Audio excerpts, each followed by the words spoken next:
The Human Optimization Podcast is proudly brought to you by Vicon Supplements, where quality meets sustainability. Vicon's all-natural supplements are handcrafted and sustainably produced in Canada, bringing you products that nourish both your well-being and our planet. Visit viconsupplements.com today and be a part of a greener, healthier future. Are you ready to embark on a journey to the best version of you? Join me, Lisa Pitel-Killah, as I dive deep into the world of hair tissue mineral analysis and functional medicine with fellow experts, and guide you on the path of unlocking your full potential. As a multi-time kettlebell sport world champion, I'm on a mission to reach high-performance professionals from around the world to help you minimize tiring symptoms, maximize health, and gain unstoppable energy. This is the Human Optimization Podcast. Welcome, everybody, to a brand new episode of the Human Optimization Podcast. I have a guest today that you guys are going to absolutely love because she is doing some amazing work that I think is super important.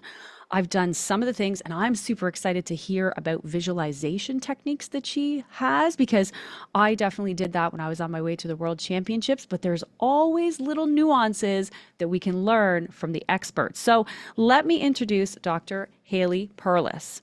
She is a doctor of performance psychology, a speaker, author, and coach, specializes in applying sport-specific techniques to help athletes, business leaders, and high achievers optimize their mental game. And that is key. With an impressive background as an athlete where she demonstrated her competitive edge early on, Dr. Perlus combines her firsthand experience with advanced academic expertise. She holds a Ph.D. in sports psychology alongside certifications in coaching, fitness, and nutrition. Within 1 year of earning her doctorate, she became a professor, sought-after speaker, published author, and consultant to Olympic, X Games, national team, and Division I scholarship athletes. We're going to talk today, too, about her book, Personal Podium: How to Use Your Mind to Maximize Your Potential in Sport and Life. What a title. I love it, and I can't wait to dive into it. And basically provides actionable mental strategies used by the greatest athletes to unlock inner potential, making her insights accessible for both athletes and non-athletes alike. Dr. Perlus, welcome to the show. Thank you so much, Lisa. And I'm excited because it's not often that I get to work with a champion like yourself. So it's nice to play around with the techniques that you've used and the techniques that I've used and help all of your listeners with the joint effort. So it's great. I love it. And yeah, I can't wait. You know what? I always say, even if I have one aha moment, it makes every moment of podcasting worthwhile, right? Oh. If we have somebody that goes, oh my gosh, I'm going to use that. I'm like, that's why we're here. So I always love to start with background, right? Everybody has such an amazing story to tell about where you started, how you got here. And so please share with our viewers and our listeners all about you. I believe that I'm fortunate because I decided this career at 12 years old. Wow. And yes, I do like my story, if I don't say so for myself. But when I was 12, I was an alpine ski racer, and a fairly good one at 12. I peaked, and I was competing in the juvenile world championships. And I'm bib number 9, and bib number 8 is in the starting gate. I have about 45 seconds until it's my turn to go. My coach comes up to me, pulls out $100 bill, places it in front of my face, and tells me that he had bet on me to win this world championship. He then tells me that he lost betting on a different athlete who was competing in a race the week before, one that I was not in, and that he's not prepared to lose today. He then pointed me in the direction of the starting gate, smiled, and told me to go have fun. Oh my goodness. So in that moment, which is probably something we will talk about today, in that moment, I was at an emotional and a mental fork in the road. On one hand, anger, fear, frustration, worry. How could a coach bet on their athlete and then tell her right before she's about to compete? What if he's wrong? What if I make a mistake? On the other hand, though, I could feel challenged, confident, passionate, hopeful. If my coach believes in me so much that he's willing to bet on me, why shouldn't I believe in myself? Yep. Now, I can't tell you that at 12 years old, with the 10 seconds that I had left, I said, Haley, you are at an emotional and a mental fork in the road. What are you going to do to be your best self?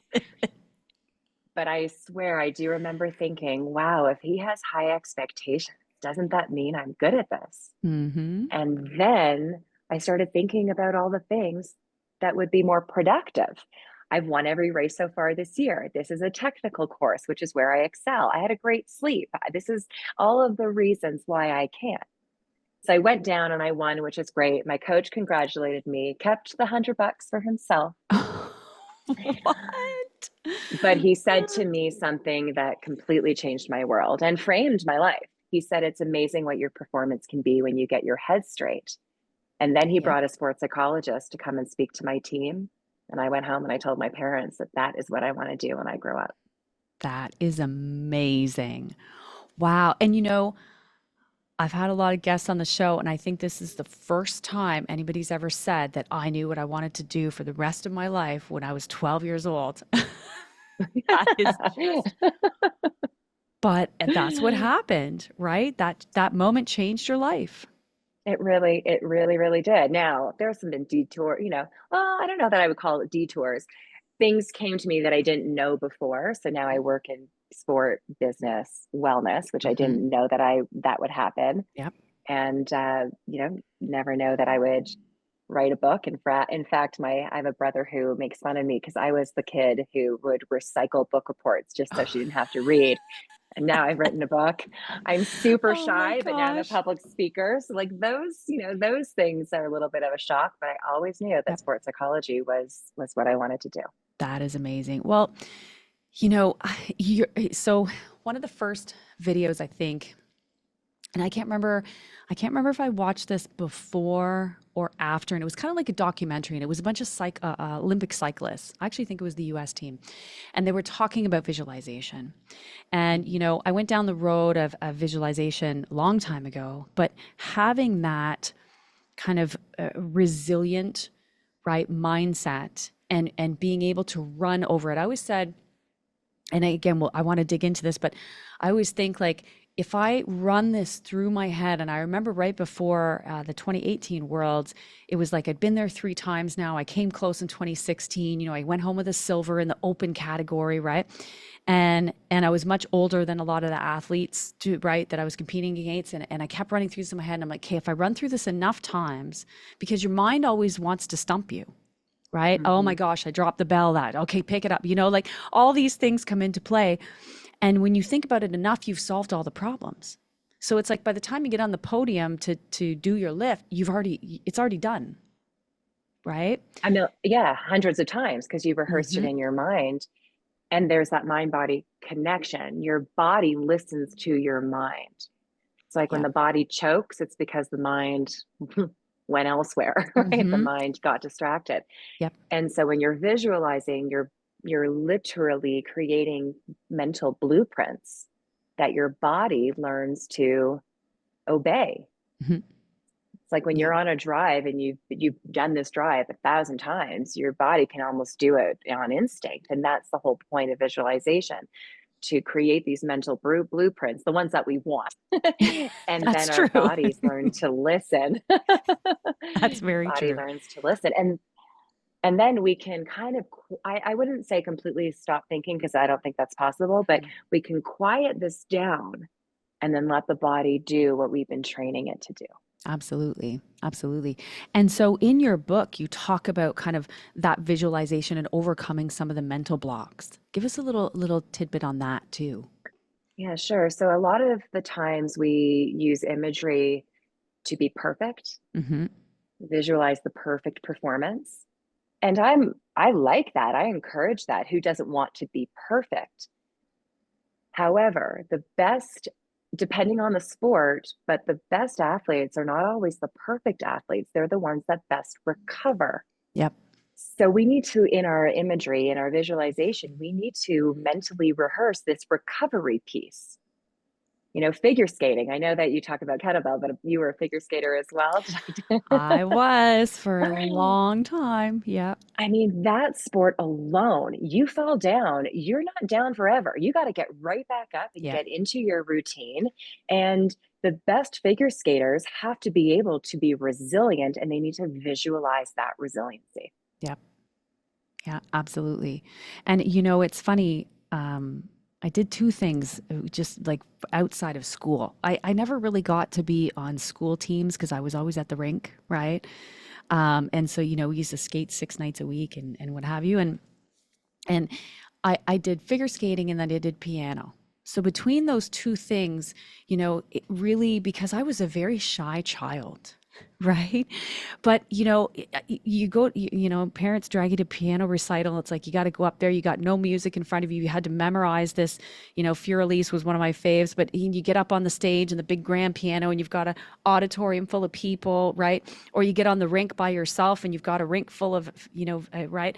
So all of that for me personally, really, it's like every day you should do something that scares yourself or challenges yourself, that's outside of your comfort zone, because that's how we grow and that's how we expand and get better and get more confident, right? And I know that was definitely challenging for me as a child because I was pretty shy, and that definitely helped, I think, get me to that next level of overcoming that as well. Yeah, you were performing. I mean, you specifically when you talk about figure skating and piano, you're having a performance and having a I'm the same way. I grew up ski racing and then dancing. It was still Hmm. performing. Absolutely. Um, you get off stage and you go hide behind my mom, and then I get up on stage and I come alive. But I think there's also a sense of confidence in believing in your skill set, which then kind of takes the shyness away. And Absolutely. that's something else that we can talk about, no matter where you are, whatever you're doing in life, and what level you're doing it, we all have some type of strength that we can highlight. And if we Yep. focus on those strengths, and this may be a new activity, but what other activity have you done in the past that you can transfer into this one? Highlight a strength, which then increases the courage, Hmm. the bravery, and then you lead with that, increase your confidence. Yep. I mean, it just keeps getting better from there. Yep, absolutely.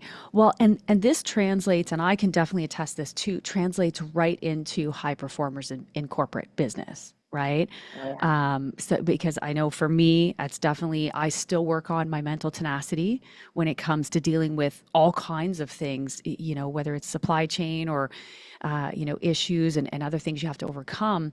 A lot of people that run businesses, it's always a new day, right? You never know what that next challenge is going to be. And so having that stress resiliency and using that stress intentionally is important. And I know that's one of the things that you focus on too, how to be able to take that stress and be able to put empowerment behind it. Harness the stress. First, the stress isn't going anywhere. Hmm. Second, the stress is actually how we grow, right? That's the catalyst to growth.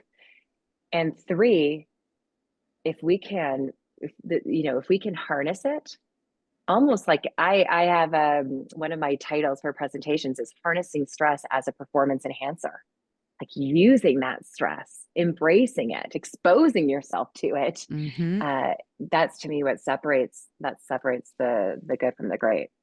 But the way to do that is first you need energy to do that, Yep. and the only way to create energy is with recovery. So if we continue to, even though we're talking about corporate, if we can use a sport analogy, Hmm. a lot of us think that life is a marathon, business is a marathon. I learned from my mentors that that's not the case. Life is a series of sprints. You sprint in a stressor, Yep. and then you recover intentionally and Yep. renew that energy. And then you sprint and then you recover, and then you sprint and then you recover. And you can just look at marathoners at the Olympics. Those are probably the athletes that we have ever seen as a marathoner in the Olympics. Like, they're exhausted at the end. Hmm. And then they need 2 weeks to recover. Yep. Sprinters are exhausted at the end, but they rebound really quickly because they intentionally recover, and then they get back into their next sprint. Yep. Yeah, absolutely. And it So that's makes, one of the ways to embrace. That's one of the ways. yeah, I love that. And I was just to say it's one of the ways to embrace stress. yeah. And when we're talking about the, I think sometimes too, you're talking about kind of harnessing that stress and embracing it and using that to drive forward and recover. But I feel like sometimes people get, even the word stress, I feel like people just always think about it in a negative way, right? And how they deal with that. And some people don't deal with it well. What are some of the tactics to be able to really kind of turn the mindset around to understand how that can be used in a more positive fashion? Great question. I like to ask people to list something that they don't care about or that Mm, they don't believe they're good at. They yep. have no expectations. So they'll list things and then they feel no pressure compared to the activities, the behaviors, the outcomes that they do feel pressure, that they do feel stress. So what does that mean? When you feel stress, when you feel pressure, when you have high expectations, I think they're all kind of encompassing. Yep. What it means is that you care, because things you don't care about, you don't have that stress and pressure. Right. It means that you actually believe that you can achieve something. Because if you didn't believe that you could achieve something, again, you probably wouldn't feel Hmm. unless someone else is pressuring you. And then, and it's to me, it's a sign of also motivation, desire. So if we can look at that and say, okay, I get that. So the nervous butterflies are good. And now I need to use them to propel me forward. And one of the greatest tips that I can give someone, how do I move forward? How do I use this stress? Another sport concept is the professional athletes always say that it comes back to the fundamentals. Hmm. When the going gets tough and they become overwhelmed, when they can't see, think, they always bring it back to a fundamental skill. Well, I ask you the exact same question. What are your fundamental skills? So that when you feel overloaded, when you feel overwhelmed, when you feel stress is coming at you turn it around and you grab one of your strengths, your fundamental strengths. You don't have to work at it. You already have it, Hmm. even though it could always get better. And you expose yourself to that stress, owning that strength. Yeah. So, for me, one of my strengths, I believe, is listening and Mm. asking good questions and listening. So if I ever feel overwhelmed in a consulting practice or in a training that I'm delivering, Hmm. if I feel that, I'm like, okay, use your strength, find a question to ask, and then listen, and then get re-engaged in that stressful moment. Yeah. That's amazing. And this is some of the things, I don't want to say mental blocks, but it's retraining our mind, right? I feel like too, it even comes back a little bit like with regards to that people have that negative self-talk, which then becomes common practice for themselves, right? And sometimes it's hard to overcome that. And I feel like that really holds people back to a certain extent. I don't know if I would say that's a mental block or not, but mental blocks are definitely something that you talk about in your book, right? How do we, what are some of those mental blocks that people might be able to identify and recognize? And then how can they address them? Right. And I have three strategies that I'll share, and I do share these in Personal Podium, the book. But a mental block is, in its simplest form, a story, like you said, usually negative, Hmm. but it's a story, real or perceived, that has the potential to debilitate our performance. Mm. And so we have three strategies. And I have never come across a mental block that one of these strategies hasn't helped to conquer at least a little bit to get you momentum. Yeah. But one is actually has nothing to do with your mindset and everything to do with your environment. Simply ask yourself, can I change my situation? Now, sometimes, there has been in the corporate world, it can be as big as changing jobs, Yeah. changing roles. Hmm. I've known people that have moved, changed countries. Yeah. But I also know people that have simply picked up their desk, turned it around, stared at another window if they're working from home, and just rearranged their environment. Mm. And suddenly they have a new sense of energy that is sparked, and now they can think more productively. So big or small, but manipulating, and I use that in a good way. Mm-hmm. Can you manipulate your environment to automatically change the way you think? Yep. The second now is more mental, is cognitive reframing. Mm-hmm. And if I don't want to, or I can't change my situation, can I change the way I look at my situation? Makes sense. And that would be, my coach bet on me. I Mm-hmm. could think, oh no, what if he's wrong? How could he do that? What if I make a mistake? Or I could think, wow, why is my coach betting on me? It must mean because he wants to make some, he believes in me, he wants to make some money. So if he believes in me and with his talent and with his knowledge, why shouldn't I believe in myself? So that's reframing. And then if we can't do that, because Lisa, sometimes things just simply suck, and I cannot see the butterflies and the rainbows, Mm-hmm. amongst the It happens. negativity. It happens. So then a third strategy is what I call accept and act.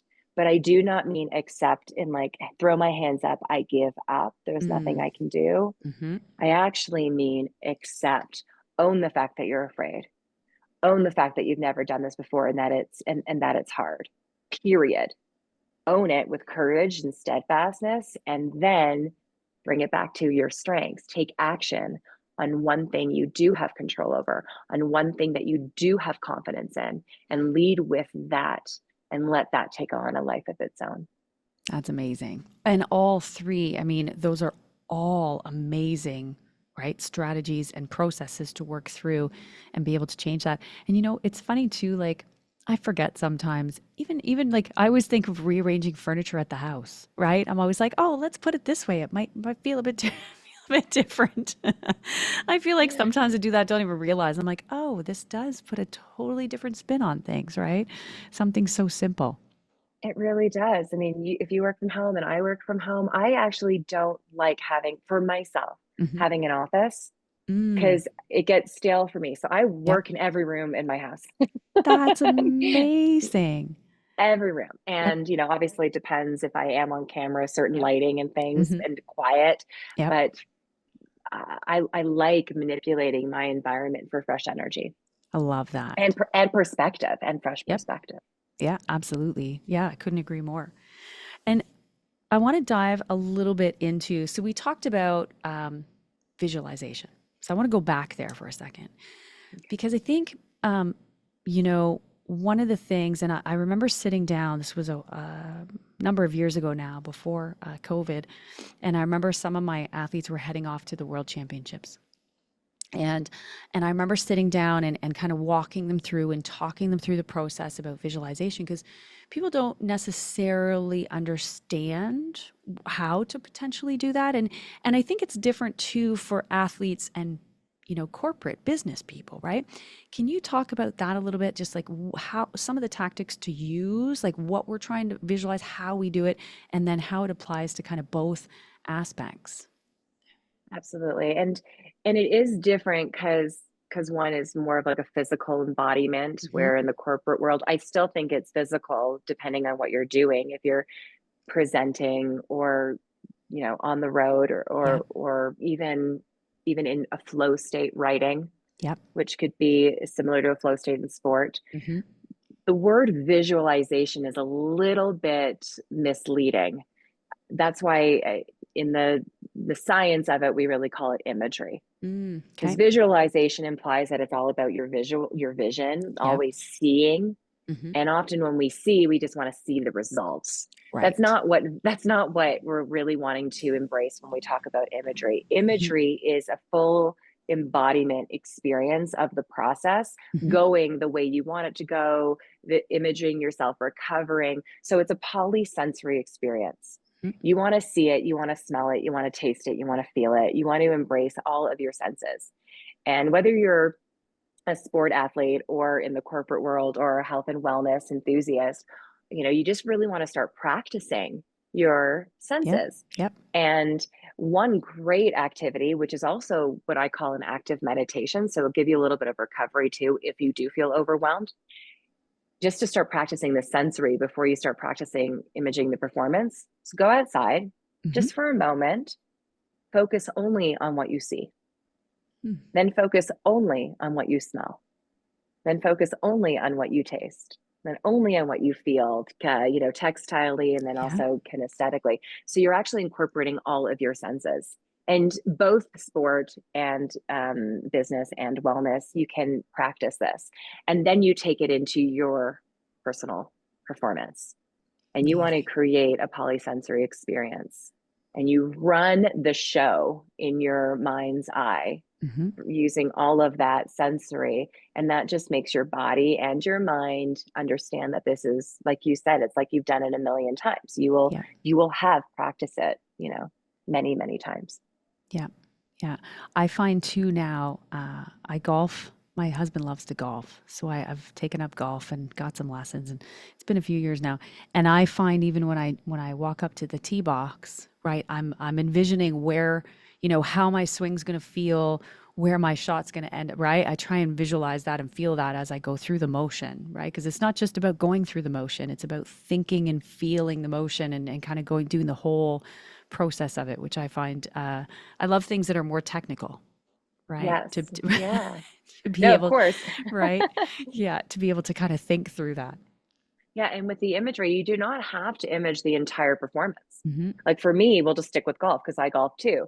I have a very specific swing thought when I'm stepping up to my driver, and it is Oh, hips first. Because oh, if I'm not focusing on it, if I'm not focusing on using my hips, then I you're will not. whack that thing. That Then I sounds will like whack that me. thing. Yeah. Yeah.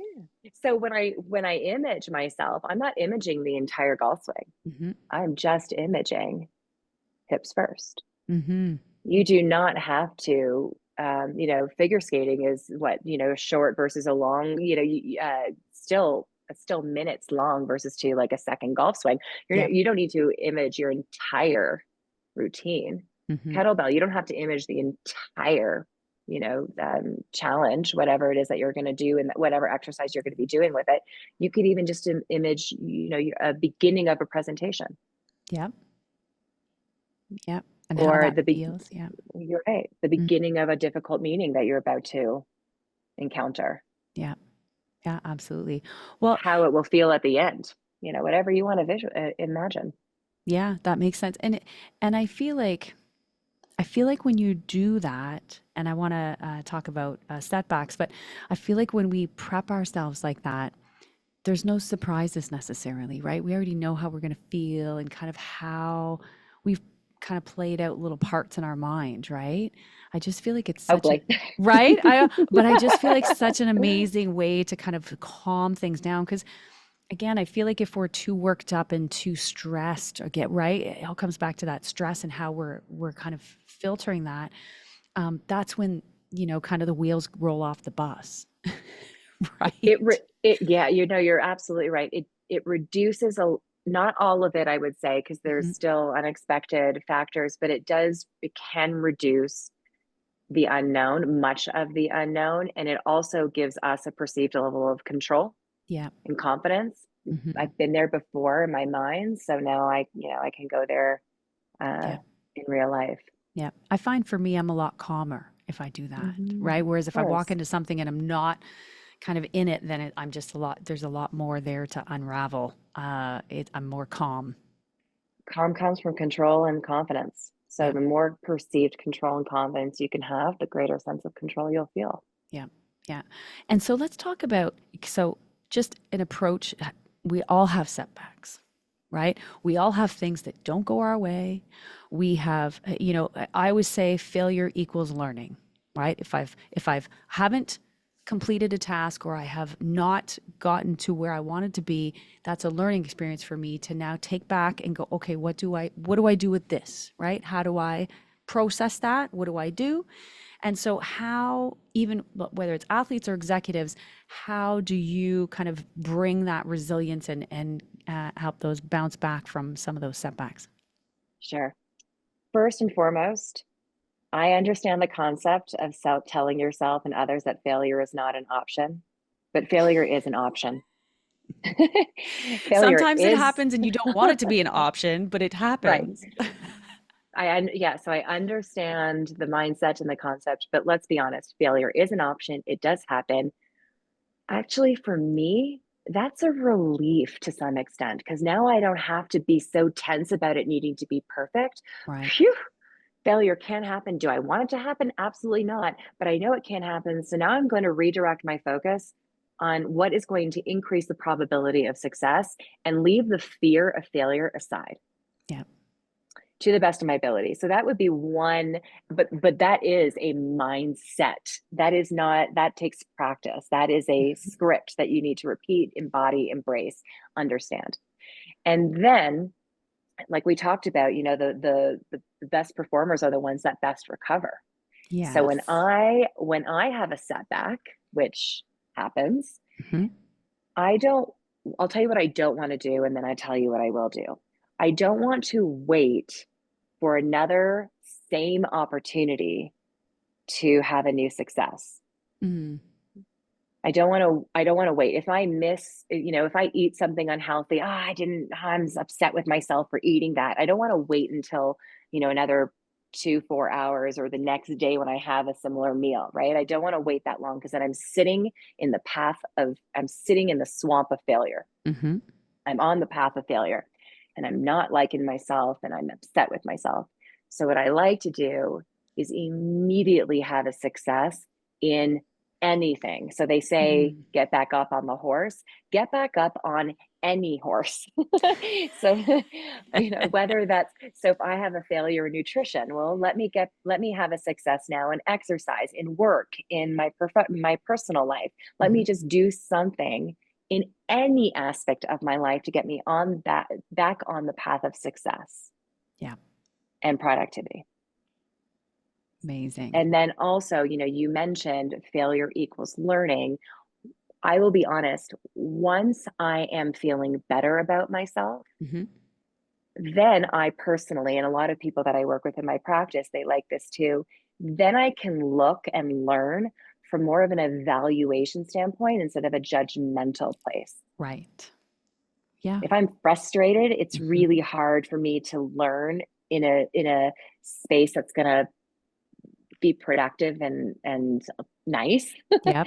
But if I move away from that frustration and then come back and revisit it, okay, wait a second, what can I learn from this, which is essential.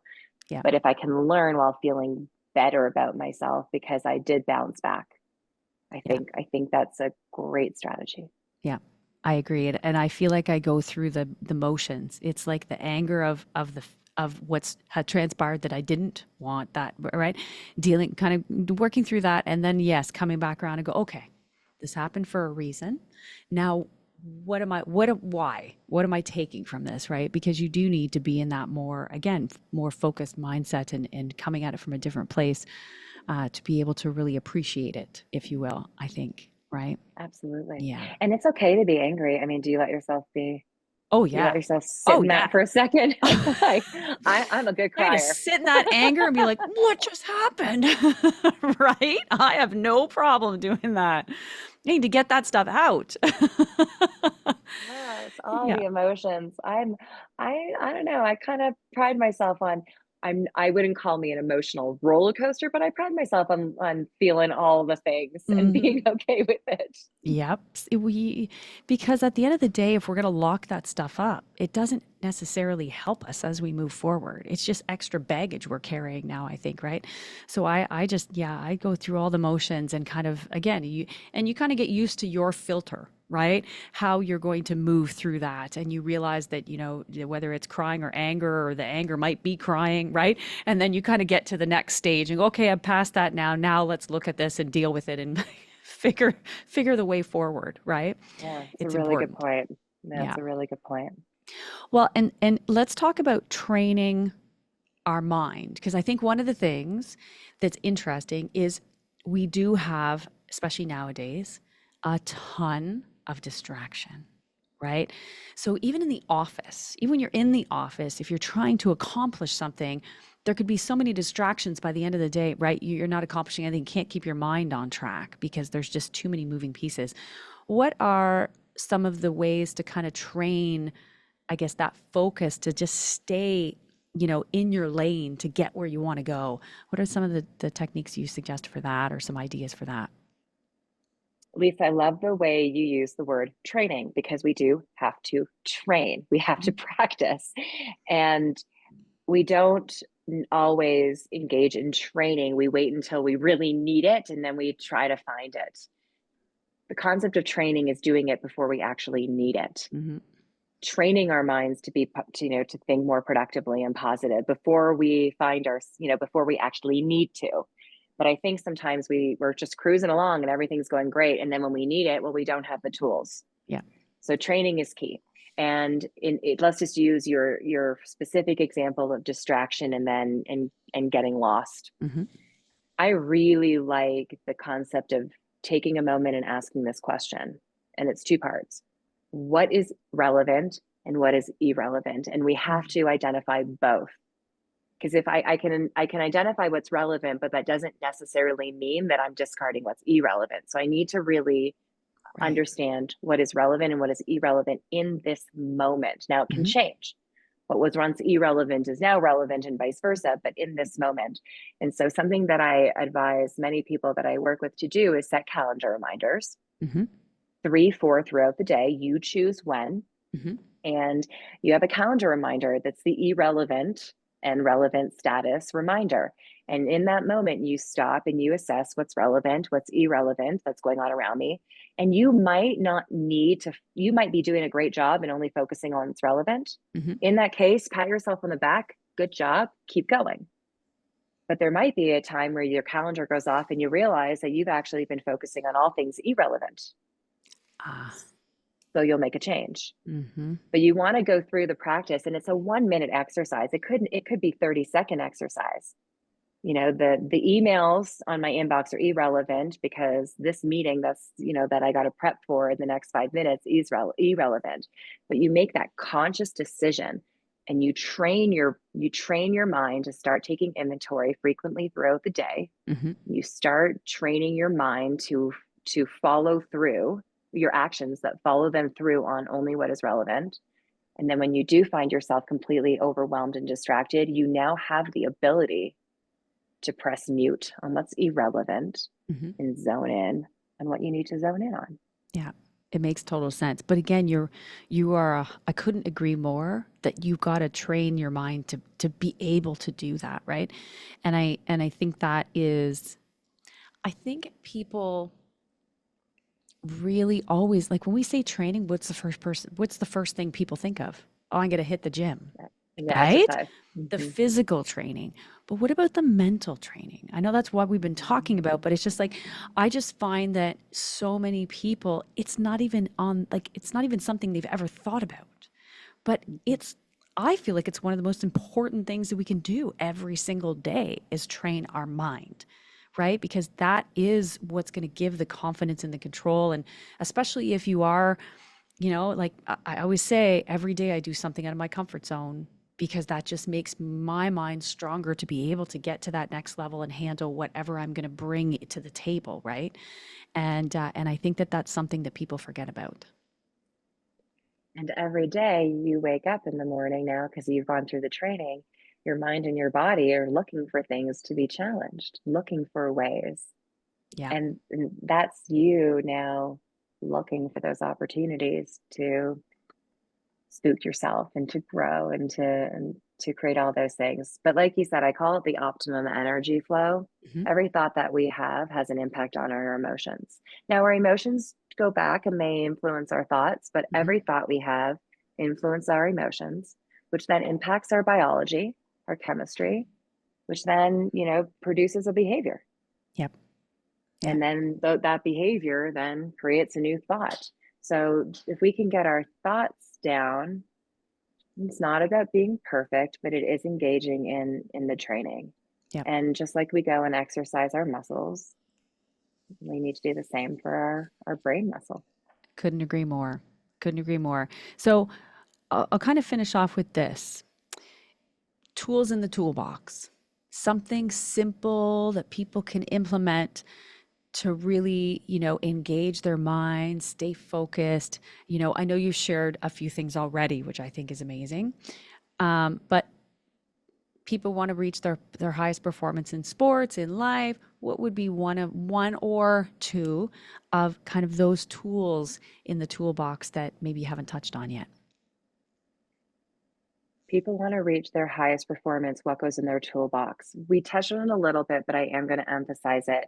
When someone comes to me in my private practice, they're not coming to me because they're happy. They're coming to me because they're struggling. Yep. I don't even want to know about the struggles yet until I know what your strengths are. They are the greatest tools that you have. So identify 1 to 3. Don't go any more than 3 because then it just gets confusing.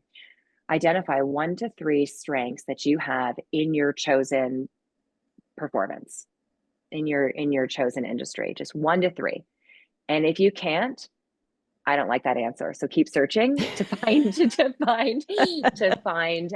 one strength, because that is what you start with to really hone in on. The second one, again, high performance requires intentional recovery. And it's not about time. So how can I recover in the time that I have? Yep. And that recovery, I think this is a story that we need to tell ourselves. We didn't talk about it, although a little bit with the sprint analogy of life, but that recovery must be intentional, and it doesn't take a lot of time. It's a recovery bout. So make sure that even if it's 1 minute, even if it's 30 seconds to stick your head outside and breathe in some fresh air. Yep. Like, I don't have the time. I don't buy it. And we have to also stop using recovery as a reward. If we really want to be our best performer, sport, business, or wellness, we can learn from athletes. Recovery is not when they have the time or reward. It is a mandatory component of their performance program. It needs to be a mandatory component of ours, because that's how we get the energy to think. But let me give you one tool that I have not talked about.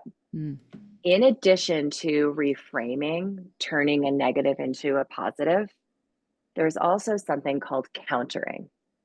And this is a mental technique. If we're finding it difficult to suddenly see the bright side, to suddenly see the positive side, that's okay. I would then challenge you to see if you can poke holes at the negative statement. An example might be if you say, I am slow, period. Well, I don't need you to say I'm fast. I just need you to poke holes. How is I am slow not 100% true? Just start poking holes at it, just to see if you can find some flaws in your absolute statement. It's called countering. Start poking holes at it. Well, I was slow today, but I wasn't slow yesterday. Therefore, you're not slow. You were just slow today, even though you were fast yesterday. Right. Or I haven't gone running in a while, so I'm not trained. So you're slow, but you're not slow, period. You're untrained. See where I'm going with this? You start poking holes at these statements.